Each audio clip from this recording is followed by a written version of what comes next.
Washington is shaken as a federal judge dares to order the arrest of Caroline Leavitt, the 27-year-old who challenged the system with sharp truth. From the White House briefing room, she ignited a fire of justice, turning a courtroom into a battleground for the entire nation. Weeks ago, at the White House podium, her voice sharp, confident, brimming with Gen Z spirit, rang out like an alarm bell. "Any federal judge who dares to block policies protecting American workers," she said, each word clear as a blade, "is standing with privilege, not justice." That declaration was an arrow aimed straight at Judge Malcolm Greer, who had just signed an order blocking the Trump administration's tariff policy. A policy not just a trade counterpunch to China and Canada, but the last armor for millions of American workers. For rusted-out towns, for borderland farmers, it was the one thing still holding them upright. Greer snuffed it out like one might a match. And Leavitt, with fierce loyalty to Trump and the working class, didn't hesitate to strike back. Now, she's no longer at the podium. She stands before the bar. No microphone, no prepared speech, only heavy silence and the piercing gaze of a powerful judge waiting to drop the gavel. Judge Greer adjusts his glasses, his stare cold as a scalpel, and speaks. Low, hard, cold as marble. "Miss Leavitt," he says, "you've been summoned to answer for conduct undermining this court's authority through public statements." Each word lands on the wooden floor with the echo of a verdict. But Leavitt doesn't flinch, doesn't dodge. She refused counsel, a decision that left the White House stunned. "If I'm here for what I said," she told her team, gripping her husband's hand, Nicholas Riccio, her quiet pillar of strength, "then I'll say it myself. No one else." The courtroom is a pressure cooker, ready to burst. Not a single seat left. Reporters cram in, breathless, cameras whirring, lenses capturing every expression, especially Caroline Leavitt's eyes, calm, resolute, as if the packed room doesn't exist. Behind her, no crowd of voters or PR team. Instead, a vivid portrait of forgotten America, a steel worker from Kentucky, shoulders draped in a worn Union jacket like battle armor, a single mother from Ohio, clutching a framed photo of her son who once dreamed of engineering but now delivers packages full-time, a veteran, legs no longer whole, eyes cold as steel, still on a battlefield, now pinning his faith on Leavitt. They weren't invited. No press release summoned them. No one led them here. They came for a promise. A promise spoken not from a podium, but from the heart. "If I fail," Leavitt once said, "I'll carry your stories with me to the end." And they believed. They piled into creaky buses, stuffed into old pickups, driving through cold nights and early rain, not to shout, not to wave signs. They came to stand beside the one woman who dared turn their pain into a proclamation. Judge Greer leans forward, his gaze cold as steel, his voice steady, carrying the weight of a system unaccustomed to challenge. "Miss Leavitt, your statements have been deemed incitement against judicial authority. Do you have anything to say?" The room holds its breath. The air thickens, suffocating. Caroline Leavitt lifts her head. No evasion, not a crease on her brow. Her voice rings out, calm, sharp as a blade. "I speak for those you never see, Your Honor." A moment explodes in silence. A gasp from the back. A reporter freezes, hand hovering over the keyboard. A camera pans slightly, zooming in on Leavitt's unblinking eyes. She stands before the bench, her heels clicking lightly on the wooden floor as she steps forward, her piercing gaze sweeping over Judge Malcolm Greer. The judge, in a stern black suit, sits high in his chair, hands on the desk, his deep voice carrying the authority of one accustomed to commanding a courtroom. "Leavitt," he begins, each syllable delivered with the precision of a federal judge, "your statements at the press briefing have been deemed a direct challenge to judicial authority. Do you intend to retract them?" The question hangs sharp as a blade, but Leavitt only offers a faint smile, not arrogance, but the confidence of someone who knows what they're fighting for. "Miss Leavitt, did you hear my question?" Greer asks again, his tone icy yet dignified. Leavitt raises her head higher, her voice clear, not loud, but precise to every syllable. "Your Honor, I retract nothing. Your ruling stripped hope from American workers, the ones this administration is protecting." Murmurs ripple through the room. A reporter in the corner types frantically on a laptop. A camera shifts to capture Leavitt in close-up. The crowd behind her. Workers, mothers, veterans sits taller, as if her words are a flame warming them. Greer strikes his gavel, the sound silencing the room. "You are overstepping, Miss Levitt," he says, his voice calm but laced with warning. "This court is not a stage for your political speeches." Levitt tilts her head, her eyes glinting with defiance. "I'm not giving a speech, Your Honor.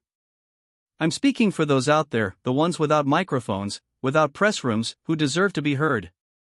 She turns slightly, her gaze sweeping the crowd, a man with calloused hands, a woman clutching a worn purse. "They're here, and I speak for them." The courtroom erupts in silence. No one speaks, but the power of the moment ripples outward. At the White House, her team watches on screens, an aide whispering, "She's not just a press secretary. She's a warrior." In New Hampshire, her mother sits before the TV, hands clasped, proud yet anxious. Greer remains unmoved, but his hands tighten on the desk. "You are treading on contempt of court," he warns, his voice professional, but his eyes betraying a hint of tension. "Do you understand the consequences?" Levitt responds, her voice softer but brimming with strength. "Consequences? I understand them well. But if speaking the truth is a crime, I'm ready to pay the price. And I'm not standing here alone." She gestures to the crowd, and in response, a man stands, a steel worker, cap backward, eyes resolute. Then another, a mother with disheveled hair, rises. Then a veteran, leaning on a cane, raises his head high. They say nothing, but their actions echo louder than any speech.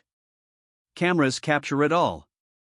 A short clip from the trial goes viral with millions of views, captioned, "Caroline Levitt is fearless." Trump, from the White House, posts, "Caroline is the voice of the people. This court should be ashamed." The post garners thousands of shares. Levitt, standing in the courtroom, feels the weight of this moment. She's not just a 27-year-old from New Hampshire. She's a flag bearer for those never invited into rooms of power like this. Greer strikes his gavel again, the sound sharp and cold. "Miss Levitt, this is my final warning," he says, his voice steady, professional to the last detail. "This court does not tolerate defiance." Levitt smiles faintly, not to provoke, but to affirm. "I'm not defying you, Your Honor. I'm just doing my job, speaking the truth America needs to hear." Murmurs rise again, but this time they don't stop. The crowd begins to clap slowly, then stronger, like the beat of a war drum. The courtroom sinks into a stifling silence, as if the entire space holds its breath before a spark ignites. Caroline Levitt stands firm before the bench, her eyes locked on Judge Malcolm Greer, who grips his gavel tightly, his face tense but maintaining the dignity of a federal judge.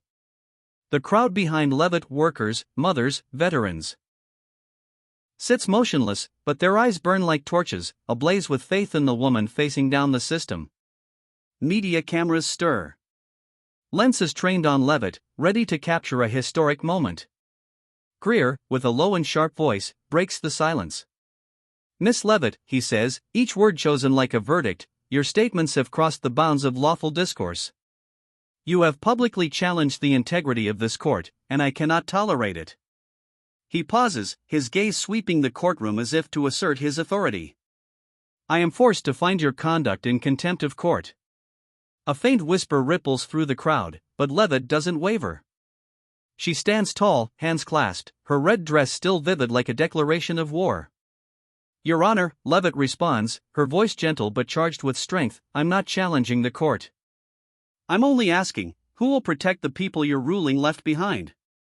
Her words ripple like a wave, stirring the crowd. A steel worker in the front row clenches his fist. A mother holding her child nods slightly. Greer strikes his gavel, the sharp sound cutting through the air.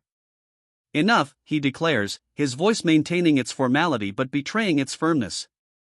"Levitt, I order your immediate arrest for contempt of court." The courtroom freezes.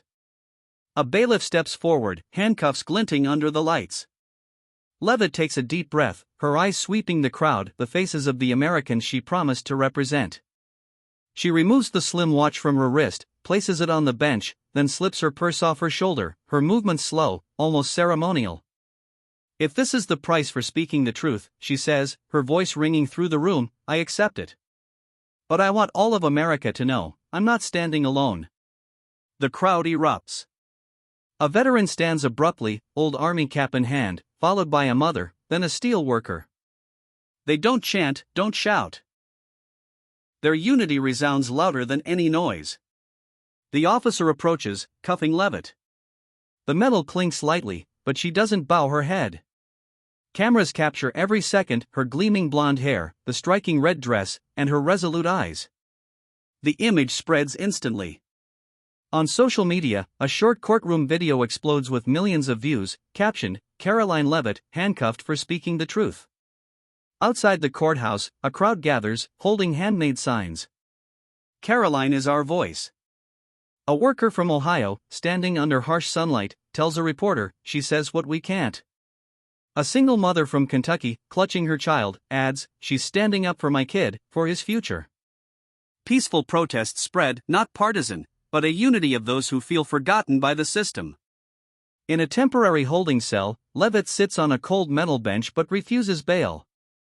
"I'm not leaving until the truth is heard," she tells the officer, her voice calm, quintessentially Gen Z. Direct, unyielding. She asks for a phone and, though denied, a guard secretly records her through a surveillance camera. In the video, Levitt looks straight at the lens.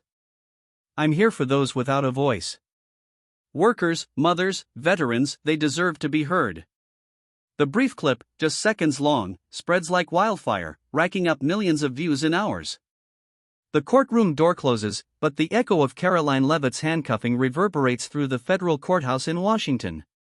Outside, sunlight bathes the stone-paved streets where hundreds have gathered, hands raised with hastily written signs, "Caroline is the people's voice." Their chants are not loud, but the resolve in their eyes, workers, farmers, women, veterans, is a silent symphony radiating unstoppable strength. Meanwhile, on social media, Levitt's image, with her blonde hair and unyielding gaze, becomes a flame burning through geographic boundaries. In the cell, Levitt sits on the steel bench. No phone, no team, only a piece of paper and a pen she begged from a guard. She writes quickly, each line a call to action. "Don't stay silent. Tell your story." Somehow, the message gets out. A guard secretly snaps a photo of the paper, posting it online with the caption, "From Caroline in jail." The post spreads like wind, sparking a wave of shared personal stories. A worker from Pennsylvania writes, "I lost my job to imports. Caroline gets it." A woman from Mississippi adds, "I'm raising 3 kids alone. She gives me hope." These stories, brief but raw, transform Levitt from press secretary into a symbol of truth. Outside the courthouse, the crowd grows. A group of Ohio workers carries a large banner painted in red, "We stand with Caroline." A veteran in a worn army jacket stands amid the crowd, telling a CNN reporter, "I fought for this country, but I never felt heard until Caroline spoke up." A Fox News reporter, a few feet away, captures a young mother holding a photo of her son, saying, "She was handcuffed for my son's future." The protests aren't partisan, but a bond among those exhausted by Washington's empty promises. A young girl with glasses takes the mic. "She's not just a press secretary. She's our sister." Social media becomes the movement's battlefield. It's not just a trend. It's a movement. A video from Mississippi, showing a farmer in a field saying, "Caroline's jailed for defending us. Don't let her stand alone," racks up millions of views. On TikTok, Cleveland high schoolers create videos blending lives with quotes from her speeches, set to emotional music. A user writes, "She makes me want to stand up, and I'm only 16. Hosts from across America, from Alaska to Florida, share personal stories: an electrician out of work, a mother worried for her kid's future, a veteran feeling abandoned. They don't know Levitt, but they feel her in the cell. Levitt is unaware of the movement's scale. She only gets fragmented updates from a guard. They're protesting in Ohio. Students in Boise made a video about you. She smiles, jotting another line in a small notebook, "Let them speak. That's our strength." A guard, moved by her resilience, secretly snaps a photo of the page and posts it on X. The image, Levitt's handwritten words on scrap paper, becomes a new symbol, shared millions of times. A user writes, "She's jailed, but her words are free." The movement isn't limited to the people. Politicians begin to speak out. A senator from Pennsylvania, in a congressional speech, demands, "We need to rethink justice when someone like Caroline Leavitt is punished for speaking the truth." Mississippi's governor, at a press conference, declares, "Caroline is a symbol of courage. We stand behind her." These words, broadcast live, amplify the movement, drawing international media attention. The BBC publishes, "American Woman Turns Trial into a People's Movement." Al Jazeera writes, "Caroline Leavitt, from the White House to the heart of America." The protests remain peaceful, but their power cannot be ignored. In Cleveland, under drizzling rain, hundreds stand outside City Hall, holding candles, singing the national anthem. A student in a soaked hoodie tells a reporter, "Caroline makes me believe I can change something." In Boise, farmers erect a temporary straw statue, inscribed, "Caroline, thank you." The image of the statue spreads, with a user commenting, "This isn't just a movement. It's a revolution." Pressure on the judicial system intensifies. Journalists begin questioning Judge Malcolm Greer's motives. A major newspaper analysis reads, "Is Greer's ruling more political than just?" On social media, a prominent account posts, "Greer thought he could silence Caroline? He's awakening a nation." Calls to Greer's office surge, demanding he lift the arrest order. A group of volunteer lawyers in Washington files a petition to review the case. Yet Greer remains silent, though public pressure is shaking his wall of authority. At the White House, Leavitt's team works tirelessly. An aide, with a cold coffee on the desk, tells a colleague, "She's changed how we see justice." Nicholas Riccio, Leavitt's husband, appears on TV, his voice steady. Caroline doesn't want fame. She wants justice for the voiceless.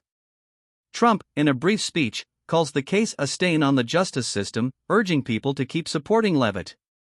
His call pours fuel on the movement's fire. In New Hampshire, Leavitt's mother stands outside their home, speaking to reporters with shining eyes. "My daughter always fought for what's right. Now the whole country is fighting with her." Neighbors who once knew Leavitt as the girl playing softball now hold signs in their yards, "Caroline, we're proud of you." The movement isn't just about Leavitt. It's about an America rediscovering its unity. In the dimly lit office, the computer screens glow, illuminating Judge Malcolm Greer's tense face. A new email lands in his inbox, titled simply, "The Truth About Your Ruling." Attached are leaked documents, secret exchanges between Greer and a group of activists opposing Trump's tariff policy. The email's words cut like knives, "We must stop this policy at all costs." Sent by a disgruntled court employee to a freelance journalist, the documents spread rapidly, shaking the wall of authority Greer built around himself. Outside, the #WeAreCaroline movement keeps growing. From small Montana towns to Miami's bustling streets, people gather not to shout, but to demand transparency. In Harrisburg, steel workers pitch tents outside City Hall, hanging a sign, "Justice for Caroline." An elderly woman, clutching Leavitt's photo, tells the crowd, "That girl is paying the price for us. Don't let her be forgotten." These images, captured on phones, flood social media. Each post, a hammer blow to Greer's credibility. The leaked email becomes a media firestorm. A journalist from a major outlet publishes an analysis. Judge Greer coordinated with interest groups to block worker protection policies. The article includes evidence emails from Greer requesting strategic coordination to undermine the Trump administration. On social media, a prominent user posts, "Greer isn't a judge. He's a puppet of the elite." The post racks up millions of views, with the hashtag Justice for Caroline. A TikTok video, compiling the email excerpts with an emotional voiceover, spreads like wildfire. "This is why they jailed Caroline. Congress can't stay silent."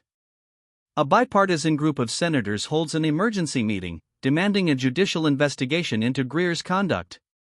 An Ohio senator, voice booming in the chamber, declares, "If a judge abuses power for politics, we cannot stay silent."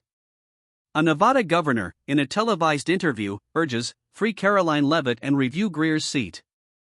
These words, broadcast live, pour fuel on the movement's fire, galvanizing public resolve. Greer, in his office, feels the pressure. The phone rings incessantly, press, colleagues, even former allies. An aide steps in, voice trembling. "Your Honor, the crowd outside the courthouse has doubled. They're demanding you lift the arrest order." Greer, with a veteran judge's calm, responds, "The court operates by law, not street pressure." But his voice lacks its usual confidence.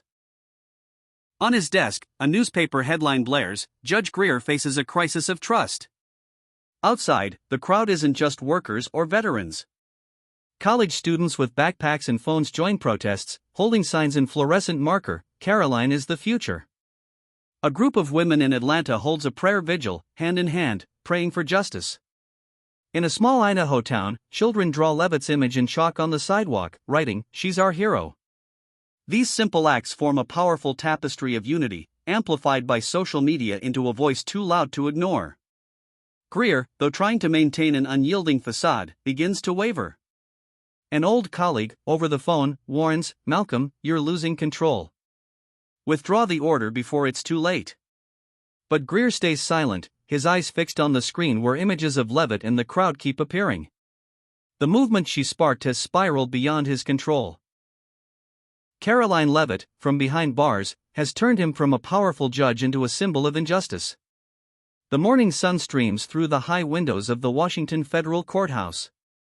But in Judge Malcolm Greer's office, the air feels heavy as darkness. Before him lies a single sheet of paper, an order to drop the contempt of court charge against Caroline Levitt. Pressure from the public, Congress, and the leaked emails has cornered him. With a trembling hand, Greer signs his name, then pens a brief letter of resignation. "I step down to preserve the honor of the judicial system," he writes. But the nation knows, he has lost. The prison gate swings open, and Caroline Levitt steps out, not as a prisoner, but as a living symbol. The crowd outside, thousands from across America, stands in silence, their eyes gleaming. No cheers, no waving flags, only deep respect. Levitt, in a simple blouse, hair tied high, pauses on the steps. She looks at the crowd. Workers with worn boots, women with weary smiles, veterans with resolute eyes, and speaks, her voice clear. "Every one of you stood in that cell with me." Her words, like a breeze, touch every heart. Greer, in his final hours in his office, avoids the public. His resignation letter, read on television, carries a formal tone but cannot hide his defeat. "I step down for the good of the judicial system," he declares. But the press shows no mercy. An online article titles, "Judge Greer, From Power to Humiliation." On social media, a user posts, "Greer thought he could jail Caroline. He didn't expect a nation behind her." Greer's downfall is not just personal. It's a sign of a system forced toward transparency. At the White House, Levitt's team erupts in joy. A young aide, hugging a colleague, says, "She did what no one dared dream." Nicholas Riccio, Levitt's husband, faces the press, voice choked. "Caroline fought for those who have no one. She's my light." President Trump, in a brief speech, praises, "Caroline Levitt is a symbol of patriotism. She's made America proud." His words, broadcast live, affirm this victory belongs to a nation. The crowd outside the prison doesn't disperse. A weathered Pittsburgh worker steps forward, handing Levitt a union pin. "You gave us hope," he says. A Boise mother gives her a handwritten letter from her daughter. "Miss Caroline, I want to grow up strong like you." Levitt accepts, her eyes shining with emotion, but she holds back tears. "This isn't my victory," she says, voice steady. "This is your victory." In the days that followed, Levitt didn't chase the spotlight. She returned to her office, sat among stacks of papers, and read letters from the public. One from a veteran read, "You gave me a reason to believe in America." Levitt set the letter down, gazing out the window where sunlight streamed through. She knew this victory wasn't an end, but the start of a greater journey. Greer, now a shadow of himself, left Washington in silence. His name became a symbol of abuse of power, a warning to those who think they can stifle the truth. Caroline Levitt, with her courage and resolve, turned a trial into a triumph for justice. She stood there among the crowd, not as a hero, but as someone who carried a nation with her. The vast blue sky stretched over Nebraska's wheat fields, where Caroline Levitt stood among farmers, listening to their stories of failed harvests and mounting debts. No microphone, no cameras, just a small notebook in hand. She jotted notes, nodded, and promised, "I'll carry your stories further." From Texas border towns to flood-ravaged Louisiana, Levitt traveled across America not seeking fame, but to connect the pieces of a country yearning to be heard. She, a 27-year-old once handcuffed, now a torch illuminating forgotten corners. Congress, feeling the pressure of the #WeAreCaroline movement, passed the Judicial Transparency Act, requiring judges to disclose communications to prevent abuse of power. A senator at the bill's signing ceremony declared, "Caroline Levitt forced us to look in the mirror." The law, bearing her mark, became a legal legacy ensuring justice isn't distorted by politics. Levitt rejected the hero label. At a youth forum in Ohio, she stood on stage, eyes bright but voice steady. "Patriotism isn't a medal. It's a responsibility." She spoke of her days in jail not to boast, but to remind. Every American has the power to change. Students rose to applaud not for her fame, but because she instilled belief in themselves. In small communities, children drew pictures of Levitt, calling her the truth teller. A Montana drawing of her with a notebook, shared on TikTok, carried the caption, "She teaches us to speak up." Levitt, though busy, always answered public letters. Each word, a tireless commitment. Her legacy wasn't in the spotlight, but in the people she inspired, from farmers to students, to believe their voices matter. In her final speech at a community conference, Levitt looked at the crowd and said, "We don't just live in this country. We shape it." Her words, simple yet powerful, echoed across America. Caroline Levitt wasn't just a symbol of justice. She was a reminder that one person with courage can awaken a nation. The story of Caroline Levitt offers a profound lesson about the power of an individual voice in driving change. In America in 2025, where political polarization and inequality still challenge society, Levitt, a young press secretary, turned a trial into the #WeAreCaroline movement by daring to speak the truth about a tariff policy affecting workers. Her actions remind us that in a free country, every individual has the right to speak out against injustice, whether through a single post or confronting a judge. For example, when she live-streamed before the court, calling on the public to join, she sparked unity among workers, women, and veterans, those often overlooked. This teaches us that in modern life, social media can be a powerful tool to connect and amplify a collective voice. Moreover, Levitt's rejection of the hero title and her visits to communities like Nebraska and Louisiana show the value of humility and listening. Americans today can learn from her. Instead of seeking fame, focus on supporting those around you, like farmers or jobless workers. The Judicial Transparency Act, a result of her movement, underscores that systemic change requires persistence and unity, not just fleeting protests. The lesson is clear. Dare to stand up. Use your voice on platforms. But always connect with real communities for lasting impact. Every small step, like Levitt's notebook in a field, can change America. The movement that began in that courtroom did not fade with Levitt's release. Instead, it grew rooted in the soil of everyday America, where people had long felt unheard. In diners and union halls, at kitchen tables and factory break rooms, her name became shorthand for courage. What would Caroline do, they asked, not as empty words, but as a call to action. The Judicial Transparency Act was just the beginning. State legislatures, pressured by constituents who had once felt powerless, began passing their own reforms. In Michigan, a bill required judges to disclose all meetings with lobbyists. In Arizona, cameras were installed in every courtroom, streaming proceedings live to the public. These were not partisan victories. They were the work of an electorate that had rediscovered its voice. Levitt, meanwhile, kept traveling. Not in a campaign bus or with a press entourage, but alone, just her, a backpack, and that same small notebook. She visited a shuttered textile mill in South Carolina, where workers taught her how to operate the looms that had once fed their families. She sat on the porch of a foreclosure-threatened farm in Iowa, listening as the owner explained how tariff wars had crushed his soybean prices. And in a Baltimore rec center, she played basketball with teenagers who asked, "How do we make them listen to us?" "First, you have to believe they have to," she replied, dribbling the ball between them. "Then you make it impossible to ignore you." Her approach was simple: amplify, don't anoint. When steel workers in Indiana organized a sit-in to save their plant, she didn't lead the charge. She live-streamed it, putting faces and stories to a policy debate that had been abstract in Washington. When the plant was saved, the workers credited her. She redirected the praise. "You stood up. You spoke. That's the lesson." The media struggled to categorize her.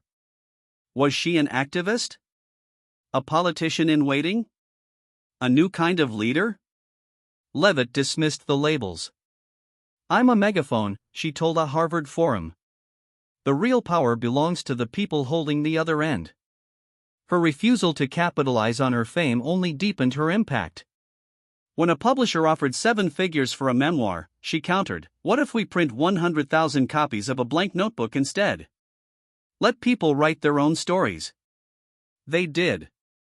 When Hollywood proposed a biopic, she suggested they film documentaries about the workers, mothers, and veterans who had fueled the movement. 3 won Emmys. Even her critics, and there were many, especially among the political elite, couldn't dismiss her authenticity. "Annoyingly sincere," grumbled one senator, unaware his mic was live.